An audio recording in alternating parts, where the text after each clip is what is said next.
Lepas makan rasanya nak berak ke tidur sisir? Akan berak. Sisir je Mami, tak ada berak. Alhamdulillah, macam berak tu. Alhamdulillah. Tiba-tiba. Oh, leganya Mami. Mungkin sebab ubat doktor bagi ke?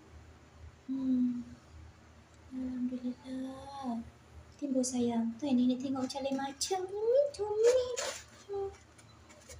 Nampak dah muai sikit. Alhamdulillah. Timbul. Okey, lega. Alhamdulillah. Terus rebah ni. Lega sangat Mami. Alhamdulillah. Amin. Semoga Mami cepat sembuh. Alhamdulillah, dalam masa setengah jam Mami berak lagi. Yang ini dengan yang ini.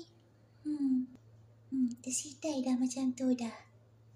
Kalau Mami okey dengan ubat tu, maknanya saraf Mami lah tu yang sakit. Kalau saraf Mami dah okey, Mami berak pun okey macam ni. Tapi kena berak lagi banyak macam biasa, okey? Comel. Alhamdulillah, yang masa yang setengah tadi tak habis tu, yang nenek campur air tu, Mami dah makan. Tu yang Mami berak lagi. Yang ini yang tinggal sepi-sepi dah. Alhamdulillah, amin. Okey Mami, semangat Mami.